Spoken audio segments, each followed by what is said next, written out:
친구네 강아지가 산책만 나가면 꼭 멈춰서서 안 걷는데요.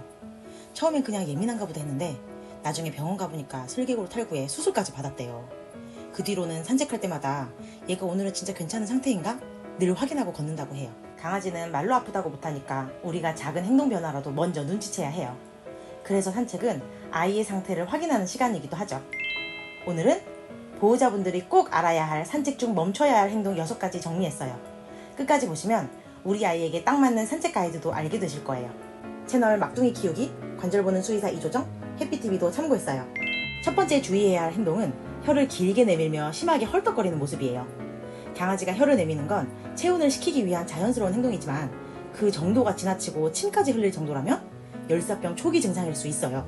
특히 한여름 낮 시간대에는 진짜 위험하죠. 이럴 땐 즉시 그늘로 이동시키고 물을 마시게 하고 산책은 중단해주세요. 열사병이 의심되면 얼음물이 아닌 차가운 물로 몸을 적셔주고 에어컨 바람을 쐬며 신속히 병원에 가야 합니다. 저 뽀르미들의 경우는 너무 더워하고 집까지는 거리가 좀 있을 때 개모차에 태우고 근처 그늘이나 벤치에서 찬물 먹이고 몸에 물 적셔서 선풍기를 씌워줍니다. 강아지들이 들어갈 수 있는 시원한 실내에서 체온을 회복하기도 해요. 두 번째는 걷기를 거부하거나 바닥에 주저앉는 행동이에요. 이걸 단순히 귀찮아서 그런다고 생각할 수도 있는데요. 사실은 관절 통증, 무기력함 혹은 공포 반응일 수도 있어요. 강아지는 말 대신 행동으로 표현하니까요. 억지로 끌고 가는 대신 잠시 쉬거나 집으로 돌아오는 게 좋아요. 저는 이럴 때도 강아지 유모차를 적극 활용합니다.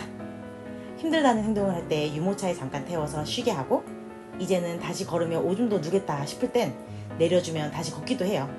다리 근육을 지키기 위해선 너무 걷지 않고 유모차만 오래 타는 건 조심하려고 합니다. 세 번째, 다리를 들고 절뚝거리거나 디딜 때 아파하는 모습. 이건 보호자 입장에서 정말 주의해야 할 신호예요. 슬개골 탈구, 관절염, 혹은 발바닥에 무언가 박혔을 가능성도 있죠. 산책 중 이런 행동을 보여서 병원에 갔더니 양쪽 다 슬개골 탈구 진단을 받고 수술까지 받은 아이들도 왕왕 있더라고요.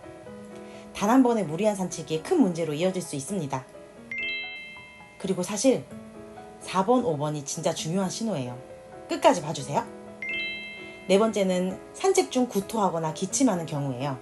식사 직후 산책을 하면 토할 수는 있지만 먹은 것도 없이 반복적으로 구토를 하거나 기침을 심하게 한다면 호흡기 질환, 위장 문제, 심장병 등의 신호일 수 있어요.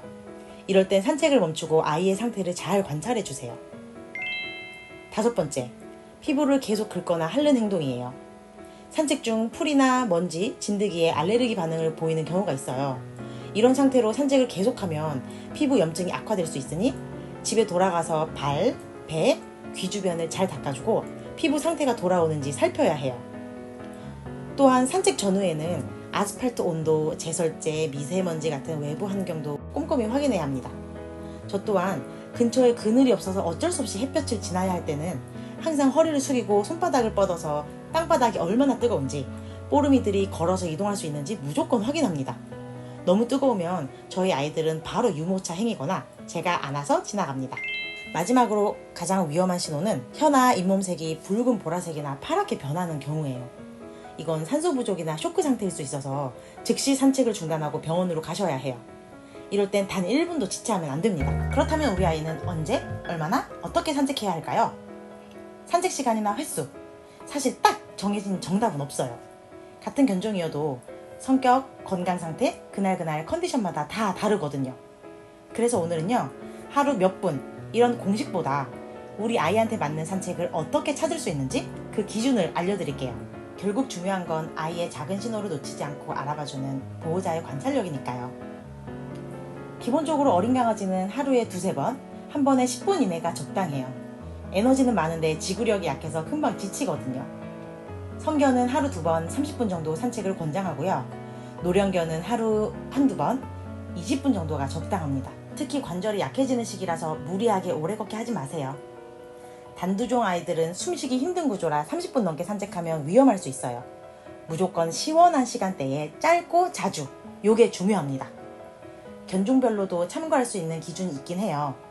소형견은 하루 보통 2회 15분에서 30분, 중대형견은 하루 2회 30분 이상 정도는 기본이고요. 운동량이 많은 아이들은 산책이 부족하면 집안이 난장판이 될 수도 있으니 충분한 활동량을 꼭 챙겨주세요. 계절도 중요하죠. 여름엔 오전 8시 이전, 저녁 7시 이후, 겨울엔 낮 12시에서 3시 사이가 적당하고요. 소형견이나 단도종은 더위뿐만 아니라 추위에도 약해요. 춥다고 느끼면 웅크리거나 코를 숨기거나 물을 덜 마시거나 이불 속으로 파고드는 행동으로 신호를 보내요. 무엇보다 중요한 건 산책은 계속 걷기만 하는 게 아니에요. 강아지한테는 세상을 구경하는 시간이고 보호자랑 같이 걷는 연습도 하는 시간이거든요. 냄새 맡고 풀밭도 들러보고 주변도 살펴보게 해주고, 또 한편으론 같이 걷자 하고 보호자랑 발맞춰 걷는 것도 필요해요. 이 두 가지가 잘 섞여야 강아지도 지루하지 않고 몸도 쓰고 머리도 쓰고 마음도 채워지는 진짜 좋은 산책이 되는 거예요. 오늘 이야기 드린 것처럼 산책은 무조건 많이 하는 게 아니라 올바르게 아이에게 맞게 하는 게 중요합니다. 강아지는 아파도 말하지 않아요. 그래서 보호자인 우리가 아이의 행동을 읽어줘야 합니다. 우리 아이들이 건강하게 행복하게 매일을 산책할 수 있도록 보호자님의 세심한 관찰과 따뜻한 배려가 꼭 필요해요. 이 영상 도움되셨다면 좋아요, 구독도 꾹 눌러주세요. 오늘도 우리 아이와 함께 행복하고 건강한 하루 보내세요. 감사합니다.